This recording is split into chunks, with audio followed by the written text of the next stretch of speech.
Good afternoon. Welcome to the Quantum World Congress once again. We really appreciate the fact that all of you have attended. Hope you really enjoyed the plenary session this morning. I think it was an exciting lineup of speakers and really starts to emphasize what we need to do collectively here to advance quantum, accelerate the market, and increase collaboration both here in the region, nationally, and internationally. So welcome. We've got a continuing program here in this room with some exciting breakout sessions and topics today. The first session is a fireside chat on industry-led quantum innovation. And leading that fireside chat, I want to introduce the Chief Innovation Officer for Connected DMV and the Director of the Potomac Quantum Innovation Center, George Thomas.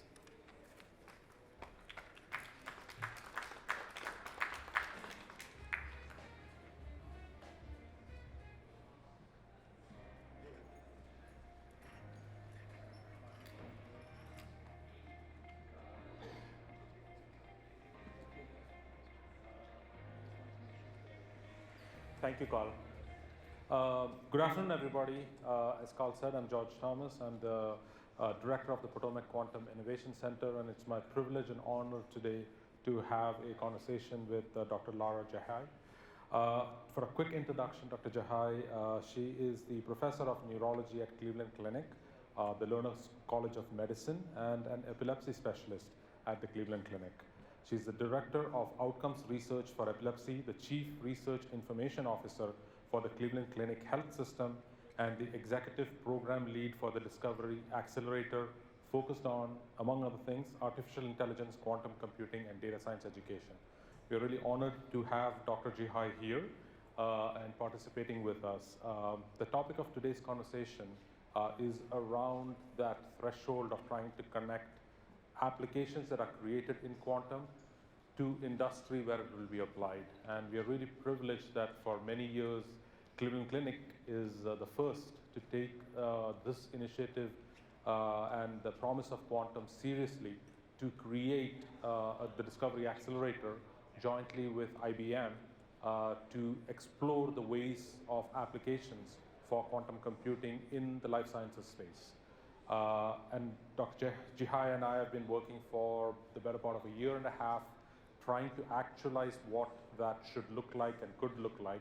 And a few months back, we are part of a team that got awarded the Department of Commerce's first award in quantum for an industry solution. So we're in the process over the next 12 to 15 months to do the planning to establish a quantum life sciences and healthcare hub in the region. And we'll talk a little bit about the journey, and we'll talk a little bit about what we are hoping to achieve as we go through this today is the plan. So Dr. Jehi, thank you so much for coming. Thank you. So maybe I can start with the very obvious question. Why did Cleveland Clinic embark on quantum when it was seemingly so early in the field? Sure, yeah, it definitely was early, and I get this question quite a bit. It's usually question number one in any panel or meeting discussion about this. And we were at a time, for the audience, if you want to think back to the time of when we did this Discovery Accelerator partnership with IBM Research, it was mid-2020, early 2021. Around that time, we all know the challenges that we were facing as a nation in accelerating the pace of biomedical research for obvious reasons at the time. Prior to that, Cleveland Clinic researchers in life sciences were already frustrated at the pace of biomedical discovery. In 2021, we celebrated our centennial as a healthcare system. And we revised our mission as an institution, putting research smack in the center of our mission statement. It became caring for the sick, researching for health, educating those who serve. So research became a centerpiece of what we do. In Cleveland Clinic, biomedical research is supported by 4,000 life sciences researchers in multiple labs, 400,000 square feet of research space that is housed within our healthcare system. So for us, this translation between basic science research to something that is actionable, that changes the lives of people, was a challenge that we had to deal with every day. And we were stuck with what traditional compute can do for us. So we were looking for a solution. And at the time, we were awarded by the state of Ohio $565 million at the time to create an innovation district based on biotech in Cleveland. So that gave us the impetus to get going. And that led to a partnership with IBM Research, where we've paired our teams, data science teams from IBM, with life science researchers in Cleveland Clinic to work together on solving intractable life science problems. And that's how that Discovery Accelerator came. And that's why quantum was natural for us, because we're doing AI right now. That's the present. Traditional high-performance compute is the past. It's been happening forever. Quantum is the future. We couldn't wait for that future to come to us. We had to go to it. So that's how this triad all came together. It's wonderful. It's very, very forward-leaning and forward-looking for Cleveland Clinic, especially as it is structured as a not-for-profit for social good. It's just wonderful to see that kind of leaning forward. And tomorrow, I know we're going to hear from another organization that stepped into a similar kind of path as Cleveland Clinic, which is the Novo Nordisk Foundation. Sure. And as life sciences has been said a couple of times this morning, and we'll hear in many of the breakout sessions, is one of the key areas that everybody's very excited that there might be a useful application that can clearly show the value of not just compute, but sensing and a number of other things as well. Exactly, George. You know, we all care about so many things, and our jobs in this room, everybody has their job, their passion, you know, the thing that they care about the most. But we all go see doctors, whether we like it or not. And I sit on the other end, but then I'm also a patient too. And we all have been in situations where we're seeing a doctor and we're frustrated by, you know, why do we feel like we're the first person with this problem that they're ever dealing with? Why can't they be more straightforward? Why aren't the answers more obvious? Why does it take forever to get a drug to solve a certain problem? Life sciences and healthcare are challenges that affect all of us. And if not us personally, people we love. So that's a challenge that we all feel very vested in solving, and we just can't wait. So could you talk maybe a little bit about near-term versus long-term and the intersection between, as you said, it's not going to be one day we turn off, even if we stay within compute, we turn off classical and turn on compute. There's going to be a transitionary, probably a generation of two of things. So how is Cleveland Clinic kind of prioritizing the near-term goals, the long-term goals across this kind of continuum of technologies?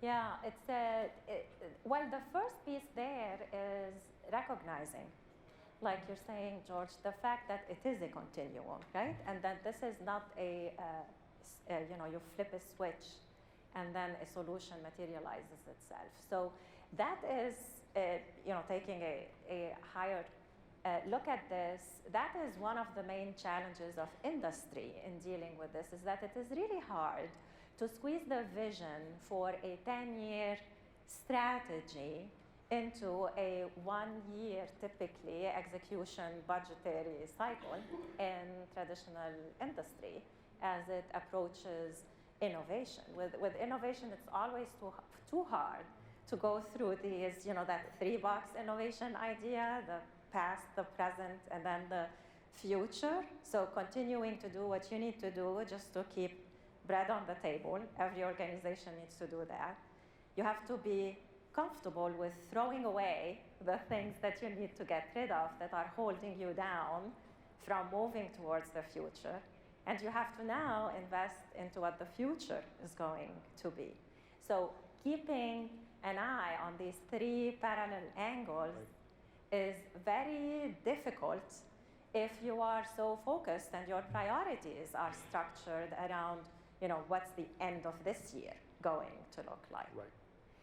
So in a nonprofit healthcare system setup like we are, where research is at that center of the mission statement, as I mentioned, it is then in our DNA to be thinking about these three parallels, right? Yeah. The three things in parallel. Yeah. So we had to come up with a strategy of how can we keep doing what we're doing, what do we have to get rid of, how do we build towards the future, and we had to work in teams, because that's also how we do things. We're at Cleveland Clinic. One of our mottos is we're a team of teams. So we made sure that with this, partnership with IBM Research, we create teams that include the data scientists and the physicists and the engineers together with the life science researchers. They didn't like it, I tell you. These two groups don't speak the same language, and it was very difficult to get them to talk. But that was essential, because otherwise you would have life scientists continuing to do things the way they're used to, and you would have fundamental basic science researchers on the engineering and physics end pursuing things that they're interested in, but that have no practical application whatsoever. So forcing them to work together up front was essential in helping us identify and prioritize and plan projects exactly in this mindset. What can we show as an early success? What could we do in 2 years? Actually, so we have it at 6 months, 2 year marks. So those are the early projects. And then there is around 5 years, and then there is the what would we do afterwards. And that's how we came up with a list. We had many workshops, seminars, deep dives between the two teams, and now we have about 18 projects focused on quantum. The big umbrellas are quantum machine learning and quantum drug discovery. It's wonderful. And so when we started talking about going to try to figure out how to scale that exponentially, yeah. The idea really was, so in the model that you have a buyer and you have a builder with IBM working together to kind of come up with things that would work for the both of you. You as the end client, of course, but they helping with the technology and the know-how. And what we were kind of thinking about is, as quantum becomes real from science and engineering and technology perspective, what could we do to seed ecosystems in its entirety in the pillars that we care about, that we think are going to be first absorbers, adopters of quantum technologies. Again, the same continuum, AI quantum, HPC quantum, the whole continuum as is, but along that continuum, what would those be? And from within the region, just like in Cleveland, we have a very large life sciences and biotech industry here. Mm-hmm. So part of our ambition was what you're doing, but scaled up with multiple mm-hmm. industry, life sciences and biotech firms, mm-hmm. with multiple technology firms mm-hmm. in the same pool. Thinking about like how semiconductor industry was kind of created in the 1980s. Yeah. Pre-competitive, but the list of 20 projects that you said, if you prioritize that across 10 other life sciences companies, mm-hmm. what out of those 20 would be the top 3? And yes. Then therefore could we share the risk of creation since the technology is nascent. So this, the Potomac, the Be Quick Life Sciences and Healthcare Innovation Hub, that's the vision over the next 15 months, is to kind of grow a cohort of 25 organizations, life sciences and quantum builders, in a collaborative to have a pre-competitive organization set up that can then take and absorb everything that's breaking up in industry and try to do that. So the challenges to scaling up from what you have and what Novo has into this is going to be trying to find that balance between IP sharing, pre-competitive, what is for the good of the community versus what is truly competitive from the buyer side. Very, very similarly, perhaps even more difficult from the builder side, mm-hmm. because there are a number of compute platforms, there are a number of other kind of technologies, but that's going to be our attempt over the next year, and maybe you can give us maybe a couple of sentences on your thoughts of how we think we might be able to go about doing mm-hmm. it. It's not attempt, George. We will do it. So it's. I love it. I love it. Yeah, the thing I still remember those early conversations that we were having about this and how things evolved. The thing with quantum is it's ideal actually for a journey like this because it is an evolving technology, right? And as an evolving technology, there is a reason why we are talking about so many different applications to it, but then none of those applications has really fully materialized, right? So we are in a place where none of us can be successful if we work in isolation, right? So like even that IBM Discovery Accelerator thing, it started with Cleveland Clinic and IBM, but the vision from it is to grow with additional partners. So that's why with the PQED-C, it was perfect. That is exactly the context to go through to build those partnerships and scale them. It is very challenging to go through the regulatory aspects of this and the IP sharing and structures of what those partnerships could look like. You know, there's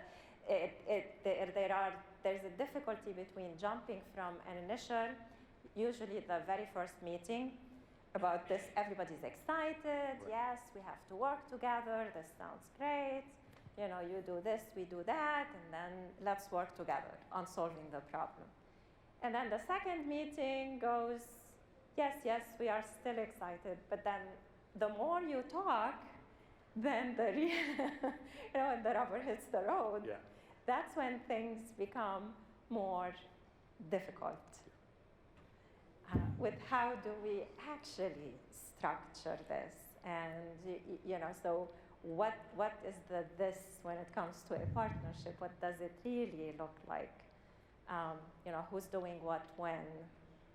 And what do we expect to happen? And who's going to judge success versus not? And so taking what was particularly attractive to me in your approach, which was really visionary with creating this, the hub concept, is taking the time to think through those things before saying, let's actually sign up and get those, you know, get partnerships going when they really have nowhere to go, right? So taking the upfront time and planning and getting those stakeholders together and figuring out together what would a scalable framework look like. That is essential if this is to work out. Yeah. I completely agree, and the next 12 months is going to be deliberations and a few pilots that we're going to kick off to test those deliberations versus it just being theory, to have some true value success stories by the end of next year with this. The one advantage I think we have is quantum is coming along at the right time, even from a coordination and partnerships perspective with other technologies over the last couple of decades. So there's a lot of lessons learned on various partnerships models that we have kind of talked about and discussed on what could make something like success. That is, you know, we are not in the we are not in the truly competitive space in applications yet. So we have a little bit of time. Policy has not been completely laid out yet. There's still very high level talks. There are no standards. There is not a lot of it has been built. So nobody has castles that they have built that they need to defend yet.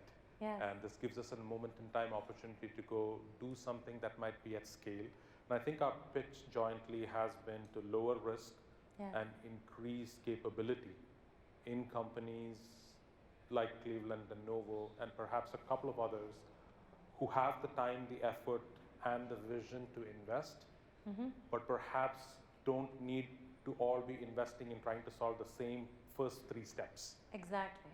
And the more of those first 3 steps that you already have set up somewhere, then the less that you as a company have to invest in to get to the step of the, you know, testing some application, right? Like you don't need to build a quantum computer if there is a place where that is already built, right? And you can start. You don't need to hire the physicists and the life science researchers if there is that team that's already, you know, working together. You don't need to hire the lawyers, like if there is that regulatory group that's already set up. So this is what the hub can offer, and that all of those essential foundational elements exist and are already working together. So hopefully that would lower the risk for any investor company that's willing to risk it, right?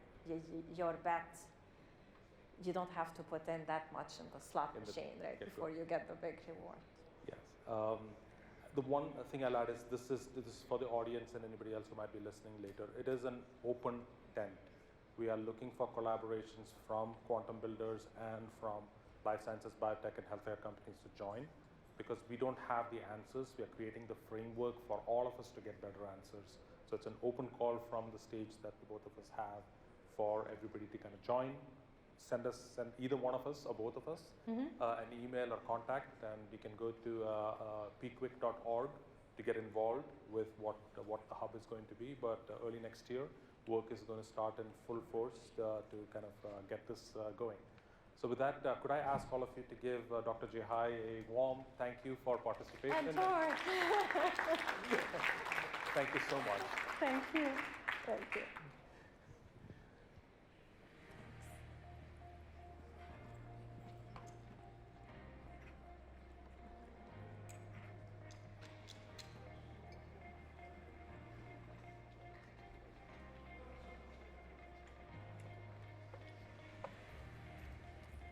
Thank you, George, and thank you, Dr. Jehi. I really appreciate that. I think I just realized that in my eagerness to get us kicked off in this session, I neglected to introduce myself. I am Carl Darren, and I'm the Chief Operating Officer for Connected DMB. And I know some additional people have joined us since we got started. Welcome. Our next speaker is going to talk about the government's role in driving the quantum industry, plus a short, strange story. So I'd like to introduce Whurley, the founder and CEO of Strangeworks. Is Whurley here? Yes.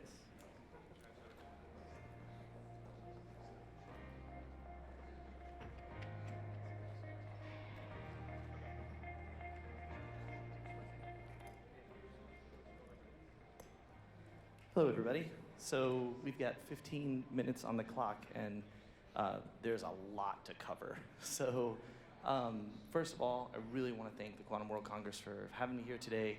I'm super excited about the future of how quantum companies interact with governments, how they get funding, get IP protection, et cetera, et cetera. But to start, I start every slide with this, and it's definitely divisive, but I believe that quantum technologies, not artificial intelligence, which I don't believe exists, I think is many years away, is the space race of our generation. I believe that 2023 will be like 1963. 1959, Jack Kilby invents the integrated circuit. Before that, you bought transistors one at a time. By 63, it was being implemented.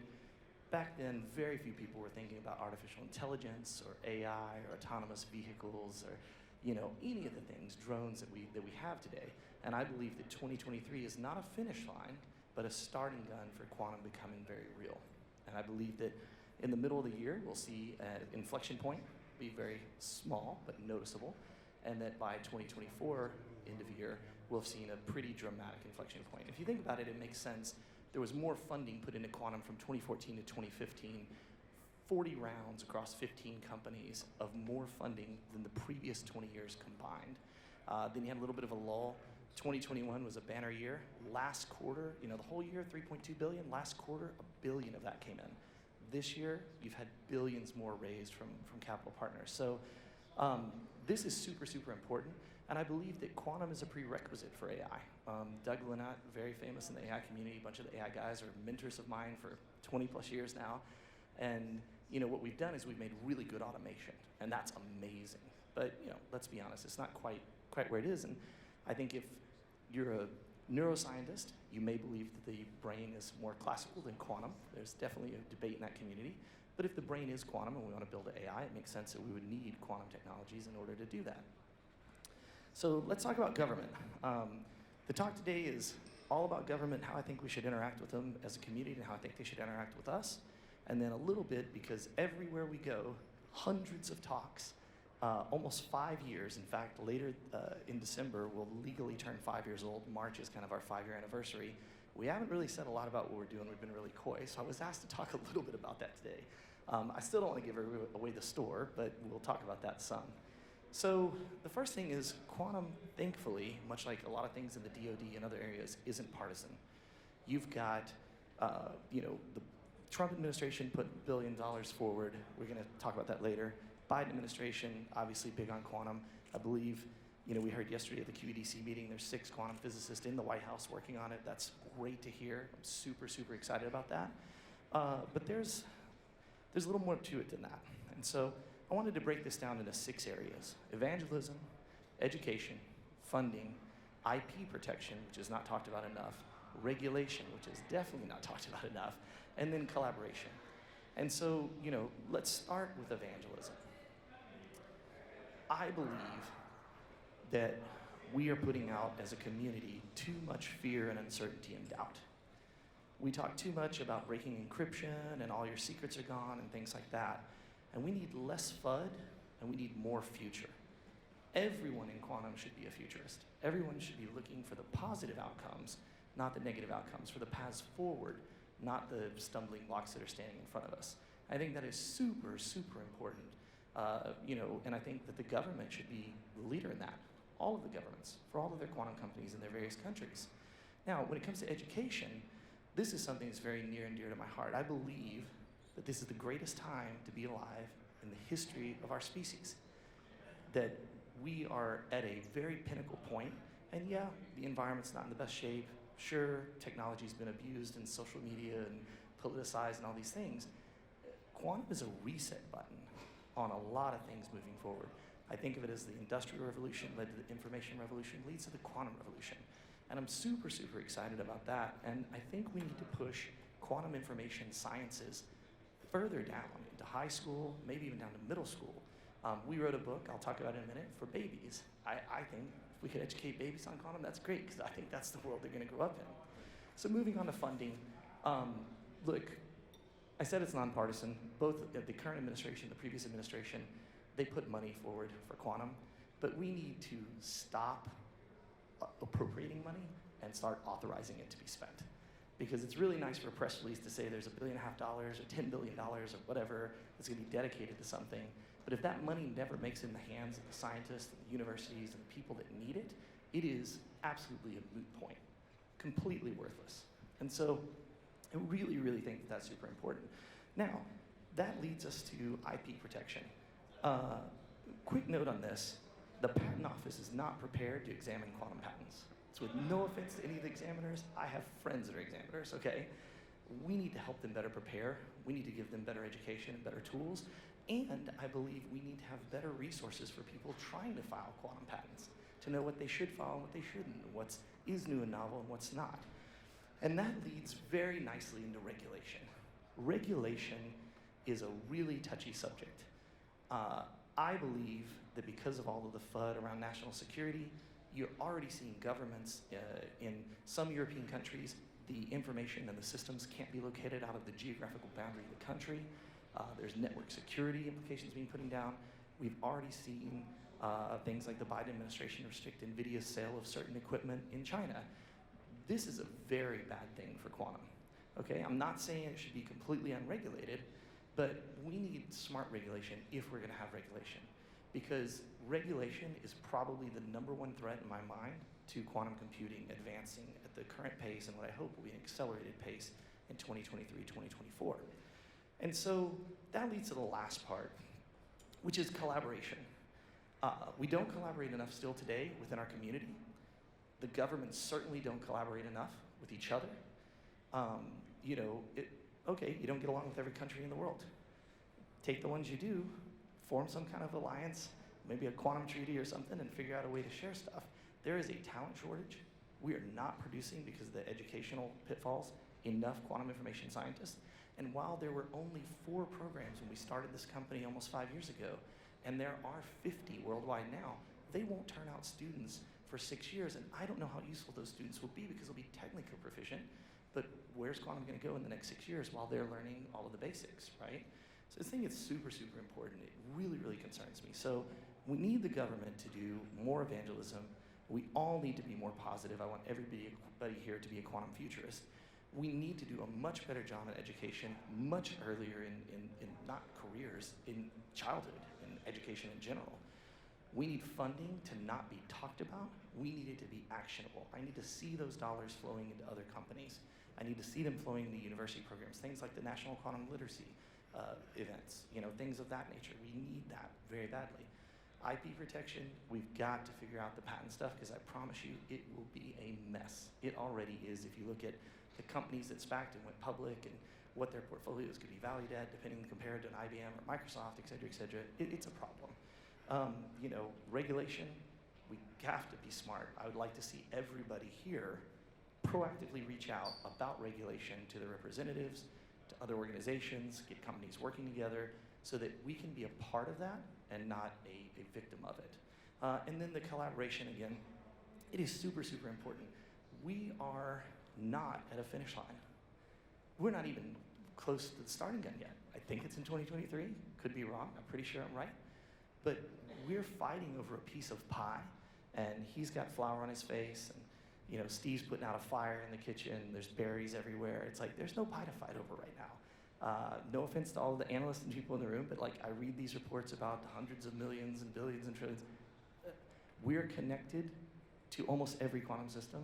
I have talked to hundreds of corporations over the last 5 years about this, and I can tell you the average budget for a quantum hardware spin, if they have one, is definitely sub 50K, probably 20.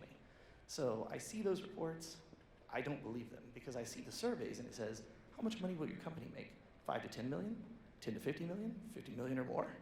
And there needs to be an option for zero money, 100K? It's okay, there's nothing wrong. And people talk about, kind of the last thing is not with the government, but just in general, people don't want to take the risk on using quantum right now.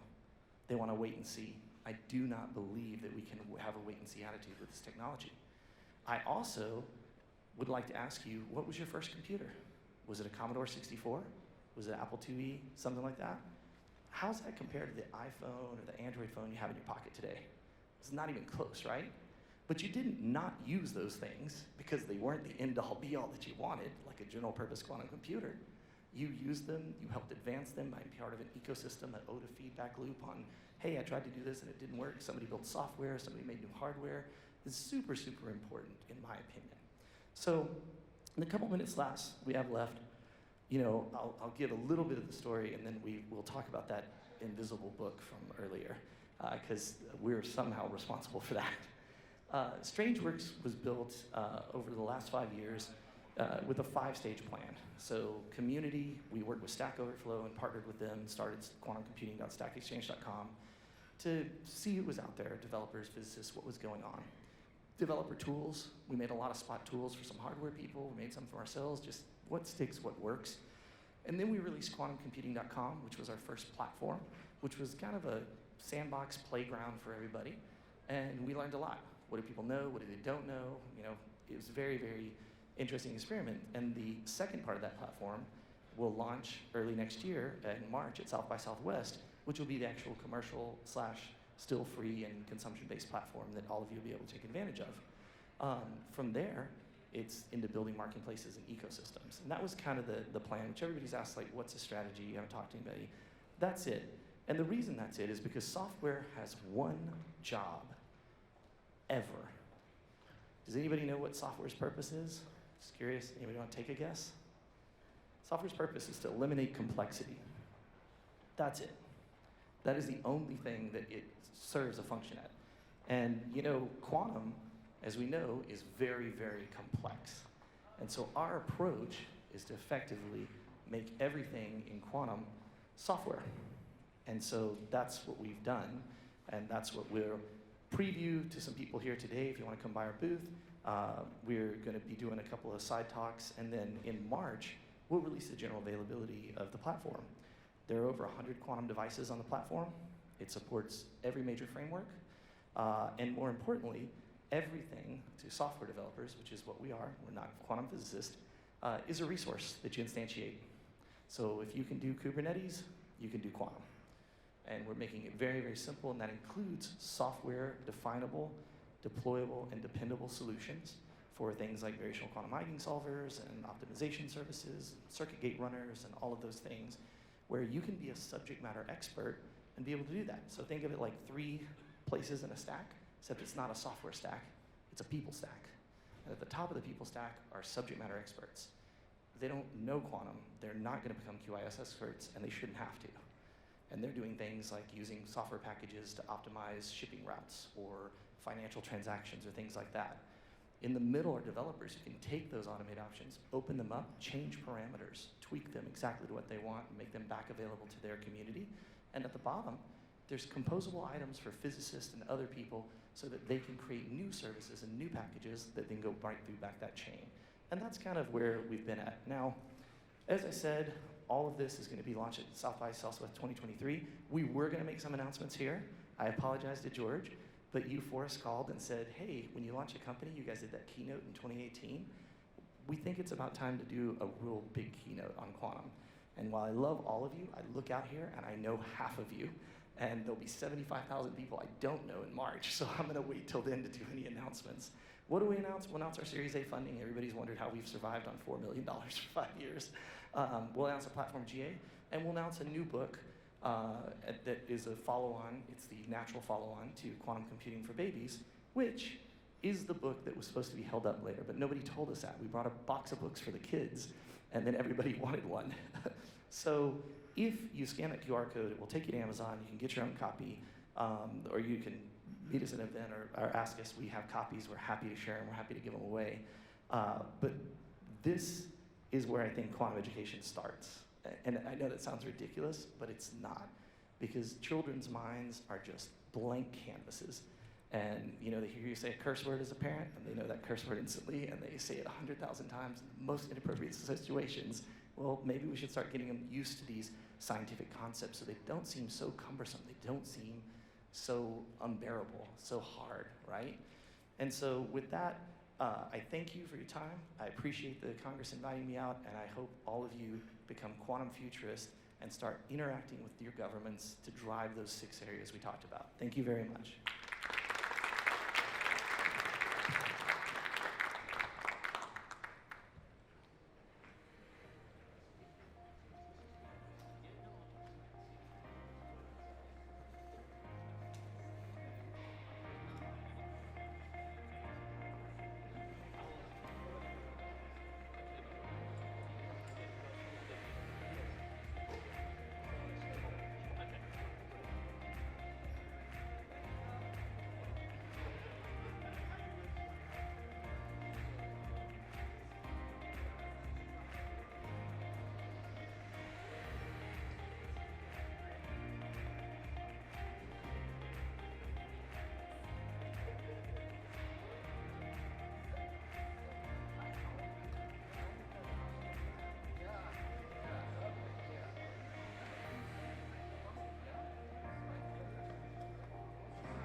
Well, I want to thank Whurley for his insights, certainly very interesting. And just on a personal note, my nephew Logan turns 2 on December 9th, and so I'll be going to Amazon, and I'll be buying 2 copies of Quantum Computing for Babies, one for him and one for me. Our next panel discussion is on the state of the quantum supply chain. Certainly a very interesting and important topic. And I'm happy to introduce Dr. Celia Merzbacher, the Executive Director of Quantum Economic Development Consortium, QED-C, who will be moderating this panel. Thank you, Celia. Thanks. And thanks to everybody who's here. We're just in time getting our 3rd member of this panel, I'm counting myself as a panelist, seated. And I will introduce them in a moment, but here we are, it's sort of hitting that 2 o'clock lull. Everybody needs to maybe just have to think and move. So let's do a little Ask the Audience. I'm curious, because we're gonna be talking about supply chains, so how many here would identify with the category of I am a supplier of parts to quantum systems, a maker? There are a few, okay. And who would say, I'm a system integrator, developer of quantum systems, or a user? Even maybe you're in a research lab and you buy parts and string them together into systems of some sort. Okay, we have a few of those too. I don't know what everybody else is. but here to learn about the supply chain and how it's working. It's a term that we hear a lot these days, and some of the problems that you hear about supply chains in the news are relevant to this industry, and we'll talk about those. And then there are some that perhaps are unique. There's a quantum aspect to them, and we'll touch upon those as well. So I'd like to introduce the panelists here up on the stage with me. I am Celia Merzbacher, Executive Director of the Quantum Economic Development Consortium, and with me today are Anjul, Loiacono. I always have to pause before I say her last name. Loiacono with ColdQuanta. She's VP of Quantum Signal Processing there. And Kristen Prudenz, who's next to me here. She's Director of Advanced Research Programs with Atom Computing. And formerly, I'm just going to say it now, with Lockheed Martin, because I'm going to ask you to sort of represent both the big system integrator perspective, perhaps. It hasn't been so long, and you can perhaps you bring that to the conversation as well. So why don't you each just give a little bit about your company and what it is that you're commercializing, so that we can kind of get a sense of what your supply chains look like. So Anjul? Yep. Yeah, I'll start with, actually, this morning, ColdQuanta had announced a rebrand of the umbrella company to Inflection. And this is really important, and I think it applies to the conversation we have today, is because we're at a time where we're taking these quantum-based technologies out of the science and research lab, and we need to deploy them into commercial products. And that's really, one of the essential pieces is the supply chain to help do that. So ColdQuanta is a quantum technology company that is here to develop the ecosystem across the board of quantum technologies. And that includes quantum computing, quantum dynamics, sensing, communications, positioning, navigation, and timing. And so with ColdQuanta, our goal is to bring quantum technologies to the marketplace in all of these areas, and develop the manufacturing capabilities to make this a reliable technology. And our founder and CSO would say is that we want to see quantum in the kitchen, and that's really our mission, is to make it accessible and out in the world. Thank you. Kristen, what's atom computing? Atom computing is, we're building quantum computers, right? We're building scalable atomic array quantum computers. And to do this, we need many technologies that come from the supply chain. So we need advanced lasers and optics. We need components that enable us to build our control electronics and to make our systems work well, right? So some of these components, they sort of run the gamut from really advanced technology, larger systematic component pieces to things that are almost commodities, but we need very high quality parts, very specific parts. We need to be able to make our systems replicable, modular, all of these things as we move forward with our commercial product line. And then you asked me to represent Lockheed Martin a little bit too. So I will say that my colleague from Lockheed Martin, Danny Cougar, is here today. She's the new LM Quantum lead, and if you have questions about it, I can connect you to her. But Lockheed Martin is a big systems integrator, right? So you can think of a quantum computer as an integrated system in the sense that Celia just described. But there's another level of systems integration that exists also, and that's the integration of quantum systems with all the kind of the classical commercial product lines of large companies and organizations. So that's yet another level of the supply chain. So atom computing would be a supplier to Lockheed Martin in that sense. So it's an interesting position to be in right now with atom computing. It's an exciting place to be driving the development of a really truly quantum, deep technology, hardware-focused product line that also reaches down the supply chain to integrate pieces, but that enables broader solutions, and I'm very interested in the broader solutions we can construct. Thank you. So when I asked about, are you a supplier or a developer, an integrator, it was a trick question really, because suppliers have their own suppliers, and so that supply chain is really complex, and that's part of why it's challenging to manage.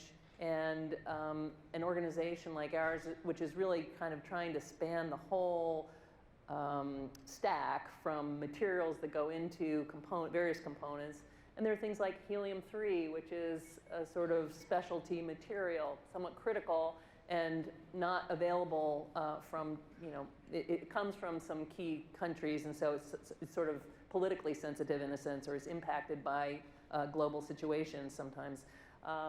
And so I'm still trying to actually pull together from all the members information about the globalness of their supply chains. I know that Tony Utley, who's senior executive at Quantinuum, has said a couple times in public that they looked at their suppliers and the things that they procure, and 80%, 80, are procured from outside the US. Now, I don't know if that's a particularly high number. The parts that are in any of our electronic devices, probably 80% or more are from outside the US. So that sort of is a fact of life. But the fact that it is true for the development of a novel system like a quantum computer suggests that innovation in this space is happening all over the world. It's already happening all over the world.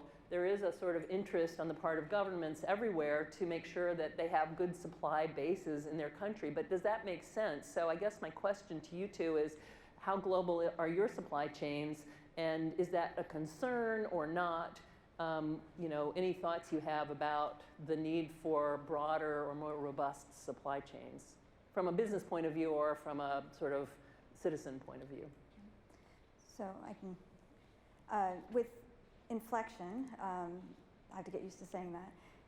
So the supply chain is global, and I think really, from my point of view, is that you can stay fairly agnostic to the fact that it's global as long as we're within the friendly regions of there, because it comes down to a supply chain as having a good supplier, and if that supplier is outside of the U.S., that's fantastic.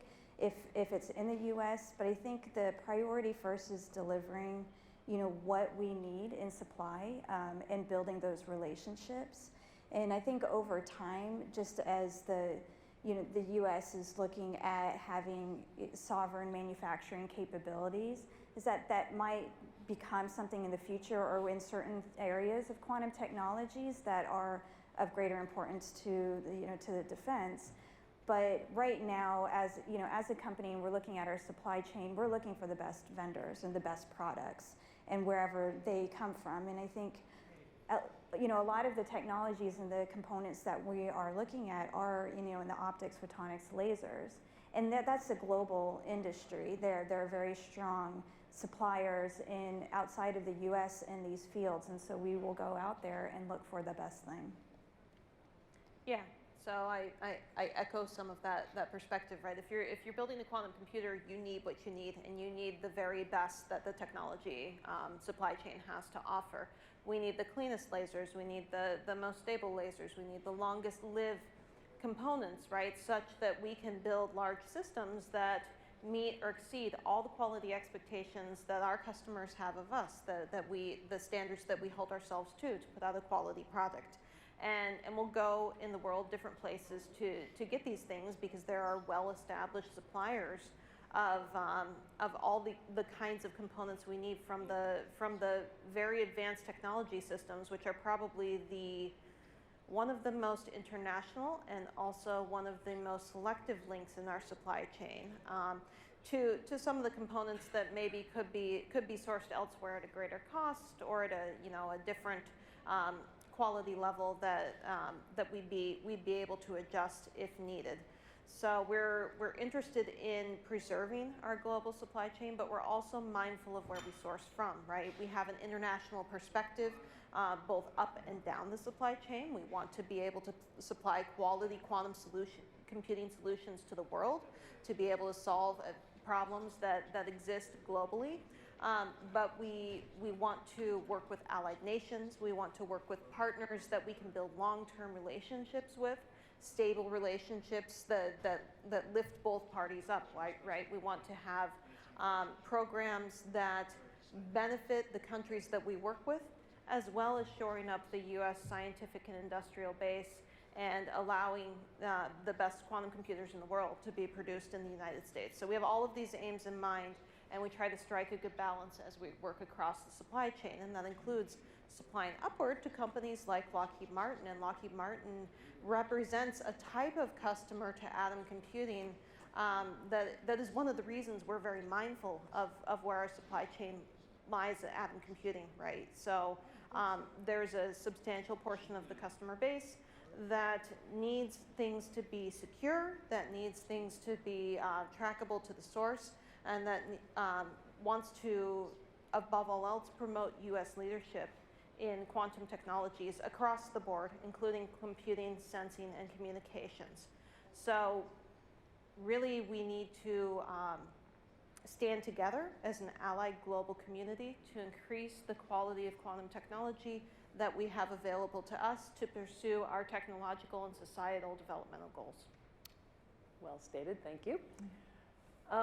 So in a conversation yesterday, someone said, well, there are these sort of agreed upon components. Everybody knows you get them from these guys and they work at low temperature, or everybody buys their whatever from these people. That's just, we heard it from these experts over, at MIT or someplace that everybody trusts. And so it's sort of like there's this word of mouth, unofficial way of acquiring components. And I guess my question is, that maybe works during the research phase, but if we want to have sort of more reliability and more understanding of what works and doesn't work and why, then you need to have maybe testing and some standards and some agreed upon metrics and benchmarks or performance specifications. And are we kind of there in order to be able to scale up to industrial sort of scale and quality of manufacturing, for instance? Or are we sort of still in the early stages, and so it's too early maybe to try to land on a particular set of metrics?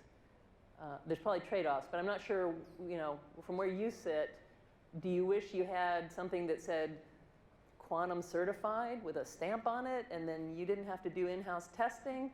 Anjul and I talked about this a little bit. How much in-house testing do you want to do versus how much do you have to do until you know that when you get something, it's going to perform? Yeah. So I think right now, where we all are in developing the quantum technologies, I would be very wary of seeing something that said quantum certified, because I would ask, well, what does that mean? Is it certified for what I'm developing in quantum? There's just so many different approaches that we're taking right now.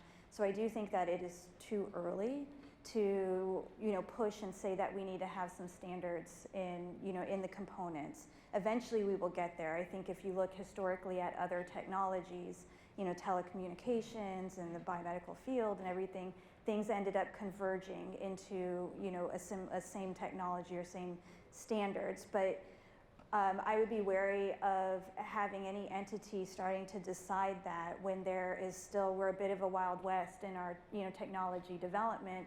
And I wouldn't want to constrain the technology development that's happening right now. And then my answer to the in-house inspection is, from my perspective, is all of the components or the critical components that we are not manufacturing ourselves, but we're getting as a supply outside, is I would want to have, I do have, is in-house inspection, incoming inspection, because with the supply chain is having that vendor management or that vendor relationship is really, really important. And it goes still to the point of our technology is still evolving. So what we think that we may need right now as a component today could very well change in 2 weeks. That's just the nature of where we are right now. And so it's more important for me is to have a team that has a good relationship with our critical suppliers, so that we can continually give them feedback and they can adapt to what our needs are and stay as far to the forefront of where our industry is going and be informed. Yeah, so I think I agree with most of your points there. Other things that I would say, it's a balancing act, right? And it really depends which technology and which components you're talking about. So usually I talk about the awkward teenage years of quantum computing are coming when it comes to error correction, because I think it's going to be interesting how we move from NISC to fault tolerant, what's going to be in between. But it's a little bit true about supply chain too, right? We're in this place where we're starting to have classes of quantum computers that are well defined, that work on common base technologies, and there are certain components that could probably be common between them, and that could be the subject of quality metrics, that could be suitable for more than one platform. And but there are also other things that companies like Atom Computing feel make us distinct, or feel would deliver a competitive advantage to us, right? And both of these are the subject of collaborative research with our company, but one is more collaborative than the other, right? And one of them we might sit in a boat with our friends over here at Inflection and look for something that lifts all of us up, right? And then the other, we might just be talking to a supplier directly and hoping that the breeze doesn't carry it down the hill. But what we're really doing is trying to advance the state of the technology. We're trying to protect our IP concerns where it's most critical. We're trying to make sure that information is shared where it could be constructive. And some examples of constructive information sharing, I'm going to lean on Celia's organization a little bit right now. I think there are great examples both in the cryocooler project that QED-C has underway. There are a lot of quantum technologies that need to be at least moderately cold, and where moderately cold is still pretty cold, but by the standards of the quantum community, maybe not so much. And some of this laser categorization that QED-C has been doing as well. And I think that's good work that helps us all find points of common interest, points of common technology development that we can pursue better as a community together. Thank you, and thanks for highlighting some of the work that QED-C is doing. I guess that sort of leads to a next question, which is and you maybe already kind of gave an answer in your remarks there about where is the sort of common pain points that are worth focusing on in a consortium versus where it's your secret sauce and you need to keep it. And the thing that's challenging on the one hand is you're non-competitive, pre-competitive, I just want that to be a commodity, is somebody else's bread and butter in business, right? So it really depends who you ask. You mentioned lasers a couple of times, I think both of you, and at the heart of it, many quantum systems are really about the interaction of light and matter. And so I remember doing a workshop a couple of years ago, I guess it was right before COVID, where I asked several questions of each of the presenters, and one of the questions was, what technology needs to advance in order for this application to be able to go forward? And without comparing notes, every single person said lasers. 6 different presentations on 6 different applications, and they all said lasers. So for those of you who are looking for a space, this is one that's both an opportunity but really challenging because we haven't sort of settled yet. And your organizations especially are still maybe a little bit fluid or not firmly committed or set on a particular laser or a particular wavelength, meaning a particular material or atom because of the lasers. So maybe you can speak to that, and the US is maybe not the leader in this space. So I do want to wrap one other question in here, and we have a few minutes left, and that is when you're procuring something offshore, how often do you have to get an import license, or how often when you're selling something outside the US do you have to get an export license? And I have to say, even this week, I was in a conversation or on a panel or hearing remarks by a government person who said, well, don't worry because you'll just get your export license. So it's not that we're really going to stand in the way of you doing business, you'll just get the license. And I'm thinking, yeah, a small company has to have somebody who's applying for licenses, waiting for the license to come in, the company's having to wait because the transaction can't happen until that happens. And to me, that sounds like a big overhead burden / tax on a startup or a small company that's trying to move quickly. So for those who are here maybe from the government, maybe you can comment on that as well. So I guess there was sort of a two-parter there. lasers and export licenses. Okay, so, well, I strongly agree with this export license business. So maybe I'll start there. And it's also something I haven't addressed yet in this forum, but that Atom Computing is very concerned about, right? We need both technology from abroad, but we also really need to be able to access markets abroad. And I've seen export licenses before. Haven't had to apply for many of them yet, fortunately, because a lot of quantum technology has been classed as basic research up to this point. That's going to change. We all want it to change. We want the technology to develop and reach a higher TRL. So if we want quantum computers to be built and developed and the United States to be a leader in this, we need to be mindful of the economic health of the companies that do it and allow us to access at least the appropriate global marketplaces, because otherwise, others will be able to make a stronger business case and maybe get more funding to go do it somewhere else because we're constrained by these export regulations. So that's the export angle. Something else I'll mention there. This is not a workforce panel, but we look at foreign workforce. We look at foreign talent. We need foreign talent in a different kind of supply chain too, right? So that factors into some of these import-export considerations. There's a broader conversation to be had about that. The laser question, yeah, we are settled on some of our lasers. We are less settled on others. We are always developing and advancing the technology, and what we try to do is have constructive conversations with our suppliers such that they will be able to provide us what we need in the future, and that we'll give them a perspective that's far enough out that it will be good for both of us. Yeah, I'll start with the lasers because it's definitely a resounding, I wouldn't say issue, but it's a concern. And I put myself in the laser company's shoes.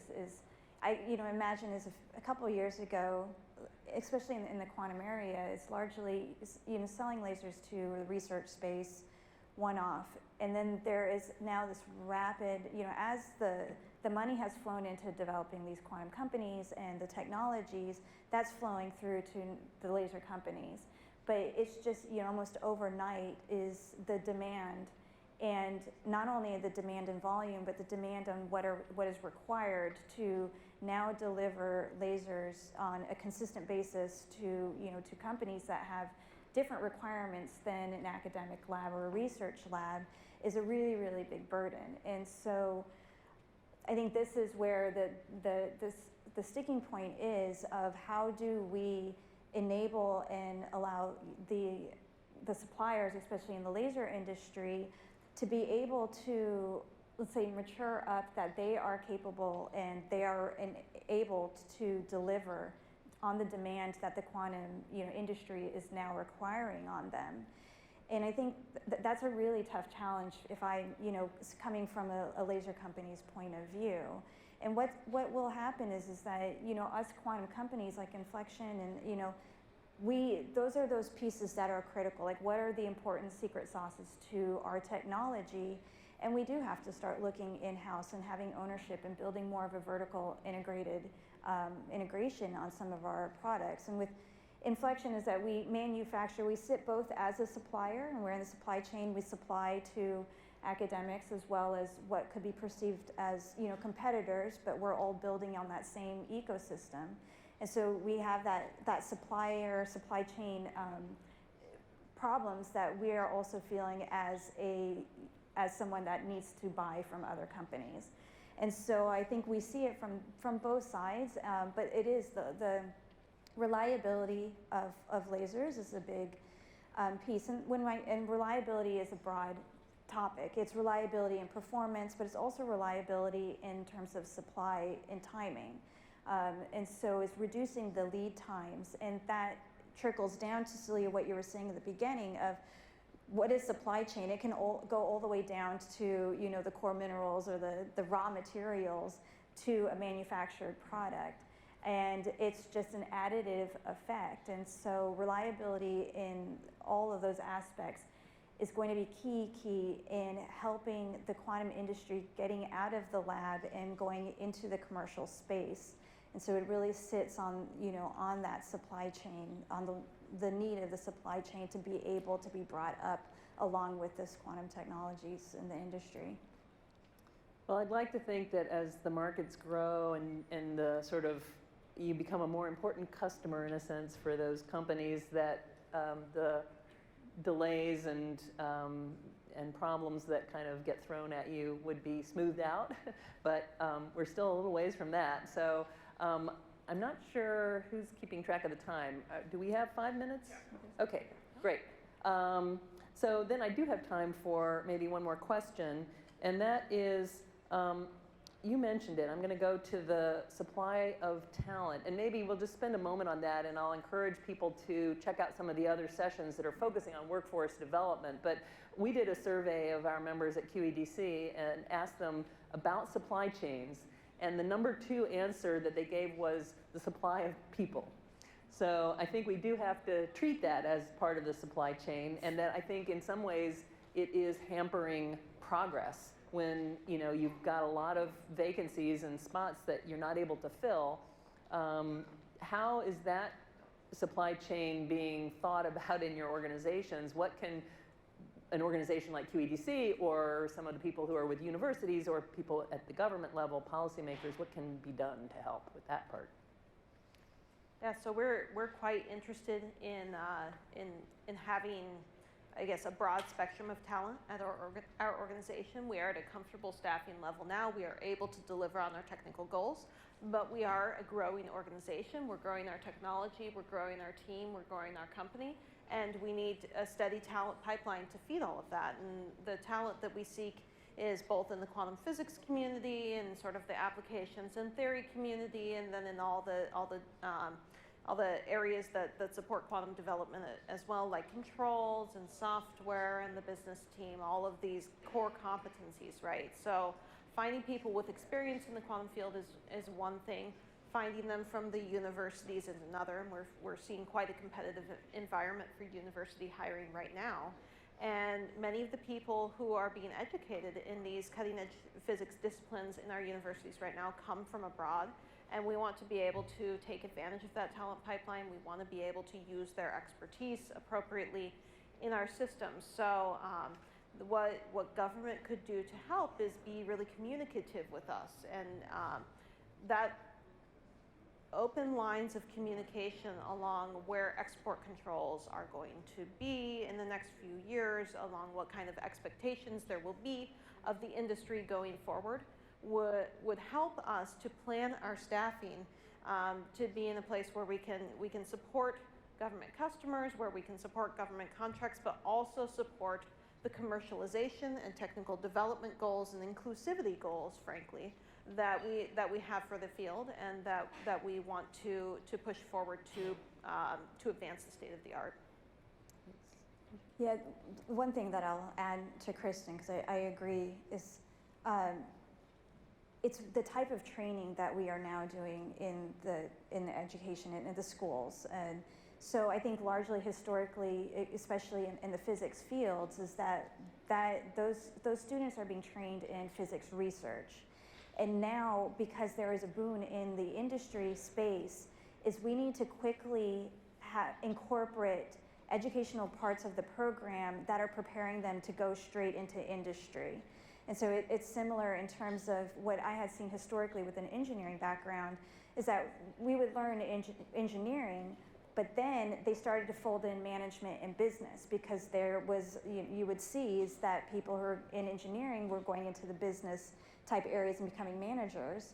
And so I see a similar thing here, is that we have a physics education. We need to start folding in some of the industry concepts of, you do a hero project, but actually thinking about repeatability of that project and translating it into something that can be built. And so I think that from my perspective is that we could produce even more solid of a workforce coming out of the universities if we start folding in these types of programs into the science fields. And so that's what I would love to see, is that that diversity of talent then when they come in and they come into inflection, is that they've got that solid foundation in the sciences, but they've already been sort of training in the vernacular and the mindset of how do you take that solid science and get it out there and deploy it as a product. Well, thank you, and thank you both.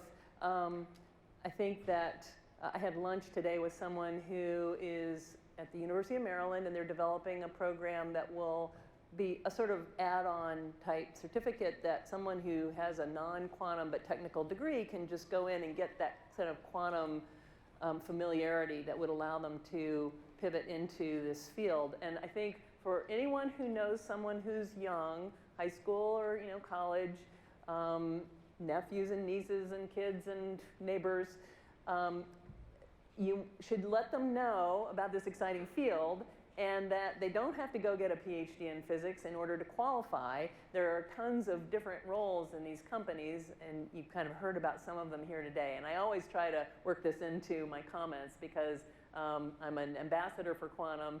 We have quantum for babies, and now I'm sort of hitting maybe people who are a little bit older than that to start encouraging them to think about careers in this space. And NSF has a program called the Interns Program, which supports students to go in and do what they call non-academic internships. So the government is helping to pay for students to get these experiences, which I think those are so critical. We had 2 summer interns in QED-C this past summer. They came from theoretical physics backgrounds. They were doing software engineering and helping to develop benchmarks for quantum computers.